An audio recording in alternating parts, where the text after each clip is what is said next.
The square root of the number of people in a domain do 50% of the work. Okay, so let's go through that. You have 10 employees. 3 of them do half the work. Makes sense. That's reasonable. You have 100 employees. 10 of them do half the work. Well, that's a problem. So the other 90% are doing the other half. Who cares about them? You have 10,000 employees. 100 of them do half the work. Right, so here's a nasty little law. As your company grows, incompetence grows exponentially and competence grows linearly. Got it? Right? Because with 10, it's 3 who are doing half the work, but at 10,000, it's 100 that are doing half the work. So 9,900 of your employees are doing as much as the best 100. You might not even know who the best 100 are, but probably they know. And maybe their peers know too. And so one of the things that's really interesting when big companies start to shake, which means maybe they've had a bad quarter or 2 bad quarters, and the stock price starts to tip down, and the hot people who have options are not very happy about that, and maybe they start to announce layoffs, all the 100 people who have opportunities leave. And they're the ones who were doing half the work. So boy, that puts your company in a pretty rough situation, because now you've got the 9,900 people left over who were only doing half the work. And the next time you announce layoffs, the next most productive 100 leave. And so then you're left with nobody who's productive and a massive overhead payroll. Price's law, you can look that up. De Sola Price. De Sola Price is a guy who was looking at scientific productivity. And one of the things he found was, when he was looking at PhD students, is that the median number of publications for a PhD graduate when he did his work, which was in the early 60s, was 1. Okay, half as many had 2, half as many as that had 3, half as many as that had 4. It's a real step down.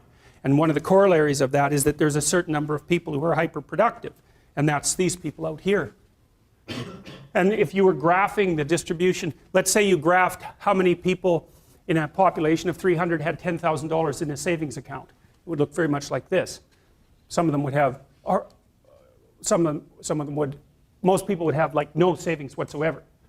The median person would have no savings whatsoever. And then you go up here where the 1% is, they have all the money. But the thing you want to understand about that 1% issue that you always hear about is that it applies in every single realm where there's difference in creative production. Every realm. Doesn't matter. Number of records produced, number of records sold, number of compositions written. So here's an example. 5 composers produce the music that occupies 50% of the classical repertoire, right? Bach, Beethoven, Brahms, Tchaikovsky, Mozart, that's right, those 5. Okay, so here's something cool. So you take all the music those people wrote. 5% of the music all those people wrote occupies 50% of the music of their writing that's played. So not only do almost all the composers never get a listen, but even among the composers who do get a listen, almost none of their music ever gets played. So then that's another example of this Price's law of scaling. So it applies to all sorts of things, like number of hockey goals scored is also distributed this way. Number of basketballs successfully put through the hoop follows the same distribution. Size of cities follows the same distribution. It's a weird law, and you can think about it in part. Why does this happen? Well, imagine what happens when you play Monopoly. What happens? Everybody has the same amount of money to begin with, right? So then you start playing. It's basically a random game. Well, some people start to win a bit and some people start to lose a bit. And then if you win, the probability that you'll keep winning starts to increase. And if you lose, your vulnerability increases as you lose. And then maybe you've got, say, 6 people playing Monopoly. Soon one person has 0. What happens when they have 0? They're out of the game. So 0 is a weird number, because when you hit 0, you're out of the game. So then if you keep playing, people start to stack up at 0, right? What happens at the end of the game? One person has all the property and all the money, and everyone else has none. Right, that's what happens if you play an iterated trading game to its final conclusion. And that's part of the law, in a sense, that's underlying this kind of distribution. So it's not a consequence necessarily of structural inequality. It's built into the system at a deeper level than that. So, you know, people talk about all the time about how unfair it is that the 1% of the population has the vast amount of the money, and 1% of the 1% has most of that money, and 1% of the 1% of the 1% has most of that money. But it is it's an inevitable conclusion of iterated trading games, and we don't know how to fight it. We don't know how to take from the people who have and move it to the bottom without it instantly moving back up to the top. Different people maybe, but still back up to the top. Because even the 1% churns a lot. Like I think you have a 10% chance, if I remember correctly, you have a 10% chance of being in the top 1% for at least 1 year of your life, and a 40% chance of being in the top 10% for at least 1 year in your life. That's in Canada and the US. It's less so in Europe. So there's a fair bit of churning at the top end. It's not the same people all the time who have the money, but it is a tiny fraction of the people all the time who have all the money.